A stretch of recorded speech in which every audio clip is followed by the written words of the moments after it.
হাল আতা আলাল ইনসানি হিনুম মিনাদ দাহরি লাম ইয়াকুন শাইআম মাযকুরা। আল্লাহ বলেন একটা সময় ছিল উল্লেখ করার মতো তোমার কিছুই ছিল না।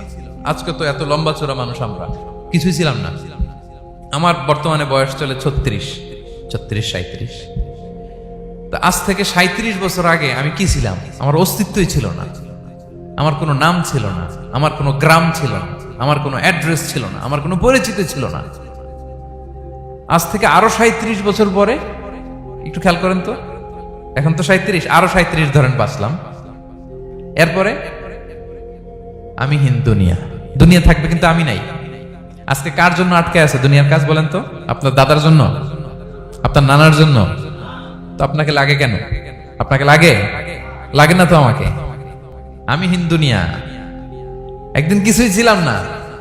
আল্লাহ বলেন হাল আতা আলাল ইনসানি হিনুম মিনাদ দাহরি লাম ইয়াকুন শাইআম মাযকুরা। তুমি কিছু ছিলা, একটা সময় কিছুই ছিলা না, উল্লেখ করার মতো তুমি কিছুই ছিলা না। অস্তিত্বহীনের জগৎ থেকে তোমাকে আমি অস্তিত্ব আনলাম। তোমার বাবার পৃষ্ঠদেশ থেকে তোমার মায়ের গর্ভাশয়ে আমি তোমাকে ফেললাম। সেখানে আমি আল্লাহ তোমাকে একটু একটু করে তিলে তিলে বড় করলাম। 9 মাস 10 মাস পরে মায়ের পেট থেকে দুনিয়াতে তুমি আসলে। দেখেন তো দুনিয়ায় আসার পরে আমাদের অবস্থাটা কি? কাপড় নাই, চোপড় নাই, এভাবে চলে আসছি। আসার পরে কেউ যদি মুখে খাবার তুলে দেয় তাইলে খাইতে পারি, হ্যাঁ, তাও লিকুইড খাবার, এদিক দিয়ে দিলে এদিক দিয়ে পড়ে যায়, খালি মুছতে হয়।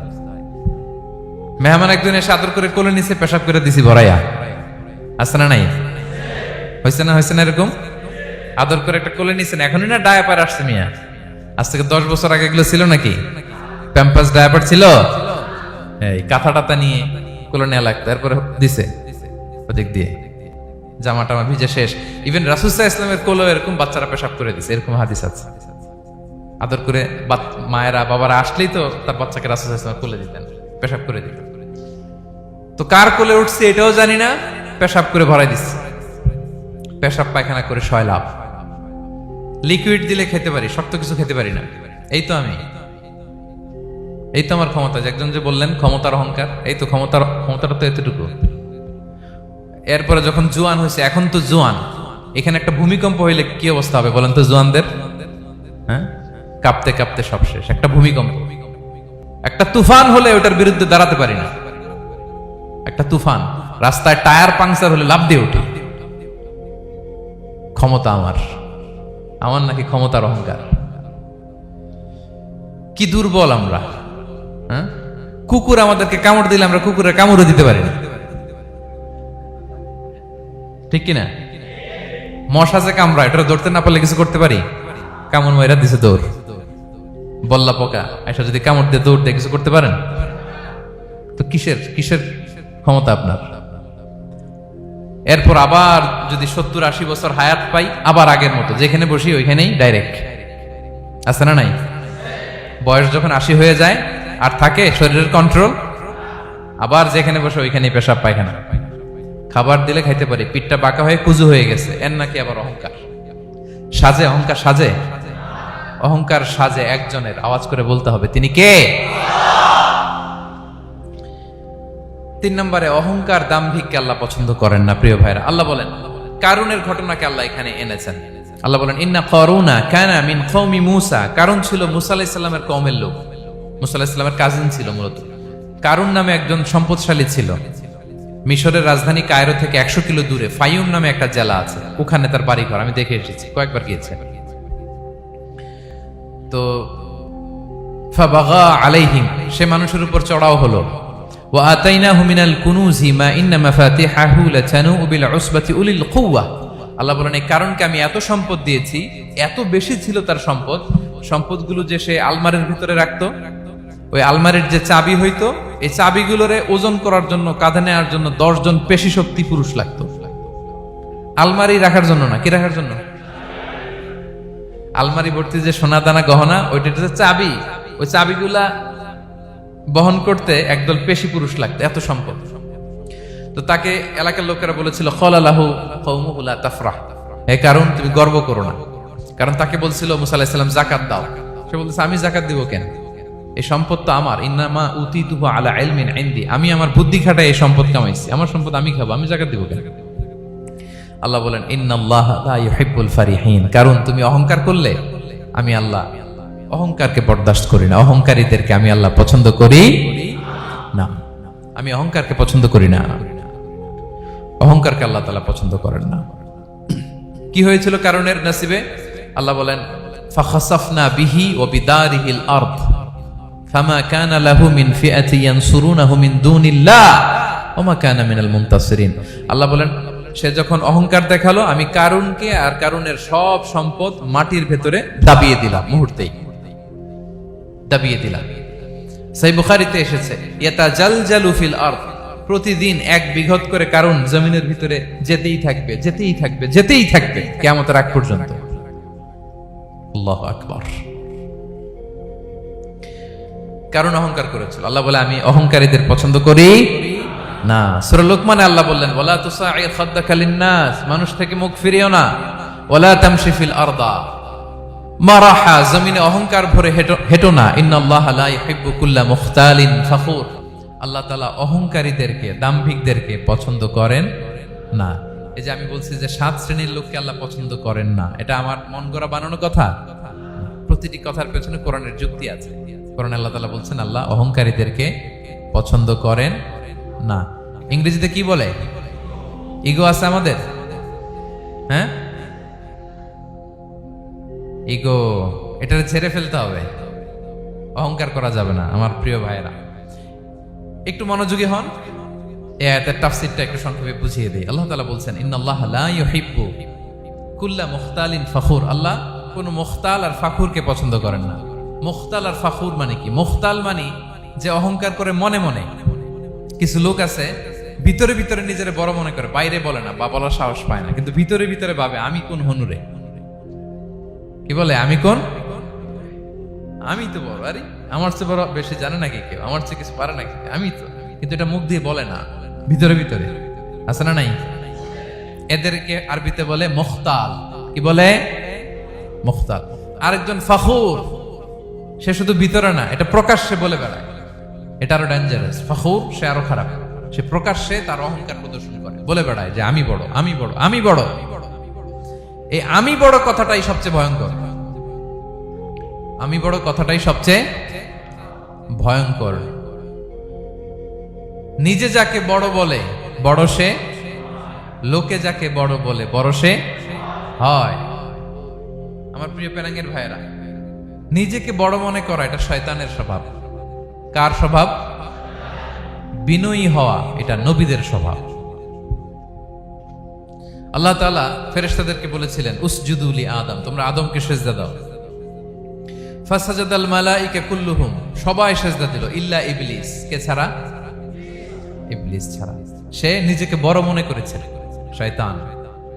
কিভাবে? সে লজিক খাটাইলো আল্লাহর সাথে। সে লজিক দিয়ে আল্লাহর বলে আল্লাহ ক্বালা আনা খায়রুম মিনহু, আল্লাহ আমি কেন সিজদা দেব, আমি তো আদমের চেয়ে শ্রেষ্ঠ, আমি বড়। আল্লাহ বলতেছে তুমি বড়, কেমনে বড়? শয়তান বলে খলাকতানি মিন নার, আপনি আমারে বানাইছেন কি দিয়ে? আগুন দিয়ে। ওয়া খলাকতাহু মিন তিন, আর আদমকে বানিয়েছেন মাটি দিয়ে। কি দিয়ে? মাটি দিয়ে। আগুনের ধর্ম দাউ দাউ করে উপরের দিকে কি করে? ওঠে, আর মাটি ঢিলা রেখে দিলে নিচে পড়ে যায়। তো সে যুক্তি দিয়ে বলতেছে আল্লাহ ঊর্ধ্বগামী কোন জিনিস তো নিম্নগামী কোন জিনিসের কাছে মাথা নোয়াতে পারে? যুক্তি, মনে রাখবেন যুক্তি সব জায়গায় খাটে। আপনার অফিসের যে বস, মালয়েশিয়ান ভাষায় বসরে কি বলেন আপনারা? ওকে, তোকে। আপনার তোকে সামনে যে আপনি লজিক খাটাইলে হবে? বস যেটা বলে ওইটাই ফাইনাল। তো আল্লাহ তাআলা আদেশ করেছিলেন সেজদা করার। সে সেজদা করলেই ভালো করতো, কিন্তু সে যুক্তি দিল আল্লাহ আমি শ্রেষ্ঠ, তাকে বানাইছেন মাটি দিয়ে, আমারে বানাইছেন আগুন দিয়ে, আমি কেন মাথা নত, আমি বড়। আমি বড় বলার সাথে সাথে দৃশ্যপট পাল্টাই গেল। আল্লাহ বলে বের হ, ফখরুজ, বের হ, তুমি অভিশপ্ত, তুমি লানত প্রাপ্ত, তোমার স্থান হবে জাহান্নাম। তুমি নিজেকে বড় মনে করেছো, তাইলে বড় মনে করা এটা শয়তানের স্বভাব। কার স্বভাব? তা আমরা নিজেকে বড় মনে করব কখনো? আরো জোরে বলেন, করব? বিষ্ণু ইসা ইসলাম নিজে নিজে ছোট থাকতে চাইতেন। তিনি দোয়ায় বলতেন, আল্লাহুম্মা জাআলনি ফি আইনি সাগীরা ওয়া ফি আ'য়ুনিন নাসি কাবীরা। আল্লাহ, আমার চোখে আপনি আমারে ছোট বানান, আল্লাহ মানুষের চোখে আপনি আমারে বড় বানান। বিশ্বনবী নিজের চোখে নিজে ছোট থাকতেন, কিন্তু গোটা বিশ্বের মানুষের চোখে বড় হয়েছেন না? কত বড়! রাফা'না লাকা যিকরাক। আল্লাহ বলে, আমি যেখানে অতটুকু পর্যন্ত উঠাইছি আপনারে। কোন নবীর নিচে উপরে? কথা বলেন, কোন নবীকে শেষ পর্যন্ত উঠাইছে? সুবহানাল্লাহ। নবী হে, আমি যদ্দূর আপনার উঠাইছি অদ্দূর, ওই পর্যন্ত নিয়ে গেছে সাক্ষাতের জন্য। সুবহানাল্লাহ। প্রত্যেক নামাজে বিশ্বনবীর উপর দুরূদ আছে না নাই? কিয়ামত পর্যন্ত বিশ্বনবীর প্রতি ভালোবাসা আমাদের পক্ষ থেকে আছে না নাই? আছে। আল্লাহ তাআলা ওনাকে বড় করেছেন। এজন্য নিজের চোখে আমরা নিজে ছোট থাকবো। আপনি যদি বড় হন, এটা মানুষ বলবে। কে বলবে? নাকি আপনিই বলবেন? বলা যাবে না। এবং বিষ্ণু ইসলাম কিছু টেকনিক আমাদের শিখিয়েছেন, কিছু টেকনিক আমাদের জানিয়েছেন। এই কাজ করলে তোমরা অহংকার থেকে মুক্ত থাকতে পারবে। এর মধ্যে একটা হচ্ছে আগে আগে সালাম দেওয়া। তিনি বলেন, আল বাদিউ বিসসালামি বারিউম মিনাল কিবর, যে আগে আগে সালাম দেয় তার হৃদয় থেকে আল্লাহ অহংকার তুলে নেয়। আগে সালাম দেয়। পারবেন? ফোন করলেই আগে কি বলবেন?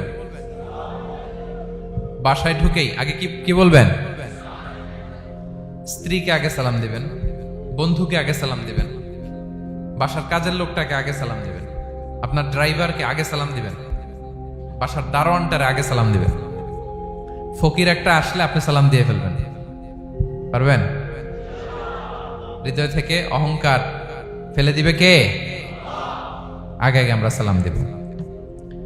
এবং তার চেয়ে ভয়ঙ্কর কথা হচ্ছে, বিষ্ণু ইসলাম বলেন যে লা ইয়াদখুলুল জান্নাতা মান কানা ফি কলবিহি মিসকালু হাববাতি খারদাল মিন কিবর, যার হৃদয়ে সরিষার দানা পরিমাণ অহংকার থাকে, ওই ব্যক্তি কশিনকালেও আল্লাহর জান্নাতে প্রবেশ করার সুযোগ পাবে না। কশিনকালেও পাবে না। এর কারণ অহংকার আল্লাহর চাদর। অহংকার কার চাদর? আল কিবরিয়া রিদাই ওয়াল আযামাতু ইজারি। আল্লাহ বলে, অহংকার আমার চাদর, বড়ত্ব আমার লুঙ্গি। যে এগুলো ধরে টান দেয় তারে আমি জাহান্নামে নিক্ষেপ করব। ফালা উবালি, আই ডোন্ট কেয়ার। আমি ওদিকে কেয়ার করি না, আমি তারে জাহান্নামে ফেলব। সো অহংকার আমাদের সাজে না। আমি শুরুতেই তো বললাম, আমাদের লাইফ সার্কেলটা একটু দেখাইলাম না যে ছিলাম কই। অস্তিত্বহীন থেকে দয়া করে, মায়া করে তিনি আমাকে অস্তিত্বে এনেছেন। কত ছোট্ট, কত ক্ষুদ্র, কত নগণ্য, কত দুর্বল ছিলাম আমরা। আবার যৌবনের একটা পিরিয়ড কাটিয়ে, যৌবনের সময় তো কতটা দুর্বলতা বললাম, আবার সে দুর্বল, মানে দুর্বল থেকে দুর্বল। এই হচ্ছে আমাদের লাইফ স্টোরি, লাইফ হিস্ট্রি। তাহলে অহংকার আমাদের সাজে। অহংকার তার সাজে যার কোনো ক্ষয় নাই, যার কোনো লয় নাই, যার কোনো অভাব নাই। হ্যাঁ, গোটা বিশ্ব তার মুখাপেক্ষী, তিনি কারো মুখাপেক্ষী না, ঠিক কিনা? গোটা বিশ্ব তার কাছে ঠেকা, তিনি কারো কাছে ঠেকা না, ঠিক কিনা? গোটা বিশ্ব তাদের সার্ভাইভালের জন্য তার প্রতি মুখ থুবড়ে পড়ে থাকে, তিনি কারোর জন্য বসে থাকা লাগে। অহংকার সাজে তার। আর এই আল্লাহর অহংকারের চাদর ধরে যে টান দেয়, আল্লাহ বলে, ওরা আমি জাহান্নামে ফেলবো, আর তাদেরকে আমি পছন্দ করি না। আল্লাহ তাআলা অহংকারীদেরকে পছন্দ করেন না। তাহলে অহংকারকেও আমরা না বলে দিব, নো বলবো। নো, আওয়াজ করে বলেন নো। শুধু মুখে মুখে নো নাকি অন্তর থেকে? এই তো আজকের দিওয়ান কুলিয়ার বাইরে ফেলে দিছে আমরা অহংকার। কি বলেন পেনাঙ্গের ভাইরা? আর অহংকার করব? আপনি বিনয়ী হন। মান তাওয়াদা তারাফা। বিষ্ণুই বলেন, যে নিচু হয় আল্লাহ ওরে টাইনা উঁচু করে। আপনি বিনয়ী হবেন, আল্লাহ আপনার উঁচু করবে। আর আপনি উঠতে চাবেন, এক থাপ্পড় মেরে জমিনে আল্লাহ মিশাই দিবে। এজন্য বড়ত্ব, দাম্ভিকতা এটা আল্লাহর পোশাক। আমরা যেন তার পোশাক ধরে টান না দেই। এই পয়েন্টটা কি সবার কাছে ক্লিয়ার? আমাদের তো অহংকার টহংকার নাই না? আছে? অহংকার আছে? কিসের অহংকার বলেন? টাকার, আর ক্ষমতার, আর সৌন্দর্যের, আর হ্যাঁ পাওয়ার, সোশ্যাল পাওয়ার, এই যে অহংকার, অহংকারের খাঁচা থেকে মুক্ত রাখো আমাদেরকে তুমি প্রভু হয়ে, পড়েন আমিন। এটা একটা ভয়ঙ্কর খাঁচা। আচ্ছা, অহংকার করার আমাদের আছে কি বলেন তো? কিছুই নেই। আল্লাহ বলে ওয়া খুলিকাল ইনসানু দাঈফা, তোমাদেরকে আমি দুর্বল করে তৈরি করছি।